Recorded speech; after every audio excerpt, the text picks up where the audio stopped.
Well, I'm Joe Sparks, and we're at Sparks Family Farms, and we raise all natural grass-fed beef here in Patrick County. We own 214 acres, and we lease 2 additional 100-acre farms, and we're running about 100 head of grass-finished cattle. We're also running lamb. This is a new thing we're coming up with here, and that's a grass-finished lamb and goat. We're also doing chickens and meat chickens, as well as laying hens and eggs. And we sell our products locally on the Stewart Farmers Market, as well as other various markets throughout Virginia and North Carolina. So people are looking to be more healthier. They're getting concerned about their products that they eat, and as well as where it comes from.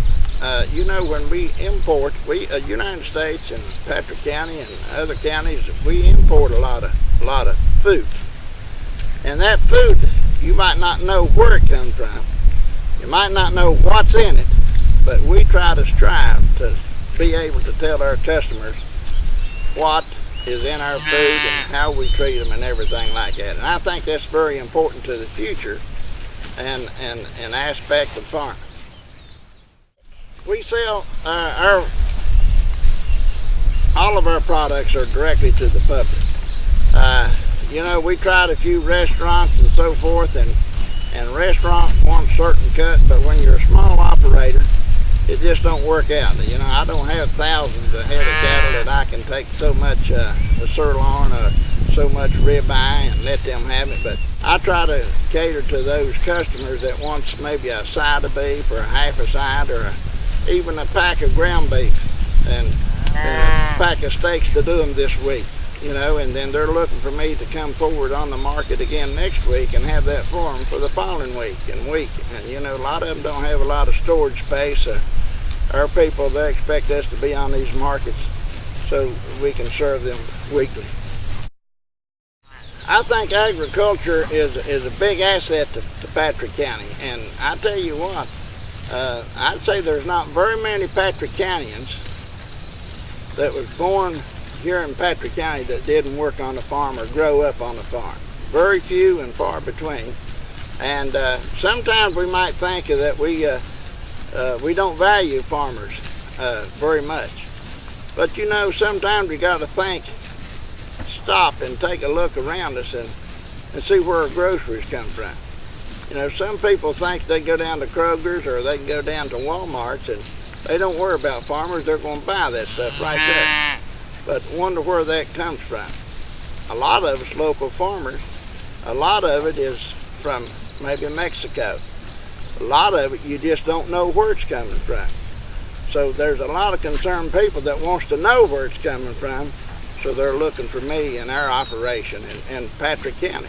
Other farmers in Patrick County that they might know, and they buy their products from year after year after year.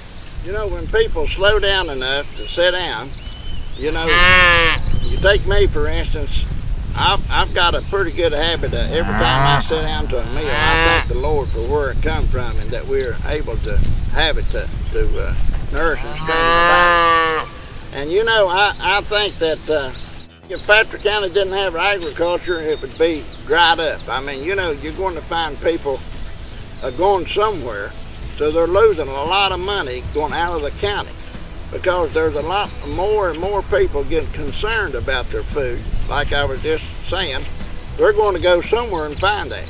If they can't find it in Patrick County, they're going to go to other counties. They're going to take their dollars. They're going to go to whatever county that's providing that to them. And also, we've got a lot of tourism and people that comes into the county. They're going to do likewise. They're not once they find out that there's no agriculture in Patrick County, then they're going to go to other counties and tour and take their families to buy instead of Patrick County.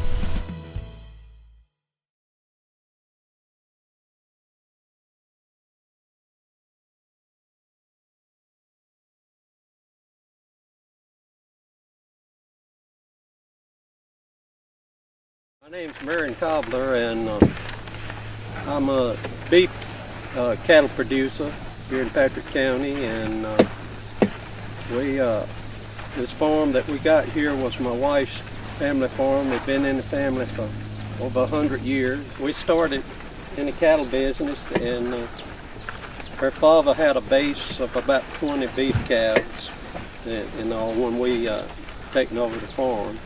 And we've expanded on that. Now we've got about between 50 and 60 brood cows.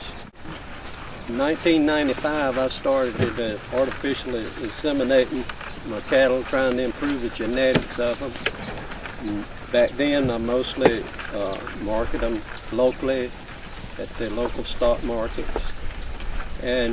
But for the last 2 or 3 years, we've started marketing them on the tele-auctions, and these cattle will go to different various places in the nation. Some will go to Pennsylvania, and some may go out west to Nebraska, Kansas, or wherever the feedlots. In marketing these cattle, maybe I got 50 brood cows, and I don't have enough in numbers to make a tractor trailer load to where it will create a value added price to my cattle. But we now can take other farmers' cattle through the Extension Services help and the Virginia Cattlemen's Association and all, and we can put our cattle together, commingle them, and have a health protocol and everything to where we can try to keep these cattle healthy, where these buyers will want our cattle to add value to them. So even though I may have 50, somebody may have 100, they may have 20 or 10 or whatever, they all can be put together. They can all be marketed to add value that will bring income to the county, to the individual, which is going to help the county. Seems like you're selling your product outside the county. It may not, you might think it doesn't have an effect on the county, but that money that we get for the cattle, it comes back, and that money helps pay taxes, real estate taxes, it goes to the county for the upkeep of the county and everything. It helps buy equipment that wears out, a variety of different things, that fertilizer, just on and on, that we have to buy local. Most of it's here in the county. Craddock County didn't have agriculture. Even though a lot of our food may not be consumed right here in Patrick County, if you didn't have agriculture, it would be, to me, it would be sort of like the energy crisis at times. I don't know what the cost would be. That's the only thing I could sort of equate it to. When you have to depend on somebody else, then you're at their mercy lots of times, and a lot of different things come into play there. We don't know. That's a hard question. Uh-huh. Hope we never get to that point. I hope agriculture never leaves this county. The government, we have a farm service agency, we have a soil and water, natural resources, and extension service, and all of these, it creates jobs, and it also creates a wealth of information and a help to us to continue to increase production and to have better practices. It can make us good stewards of the land that's provided for us here, and not only the land, but water and the air. We can fence our streams out to keep our water. We're blessed with an abundant supply of water in the county. We can fence these streams out, and the services that we have for us through the government, the different divisions, they play a vital role here in the county to help us do that.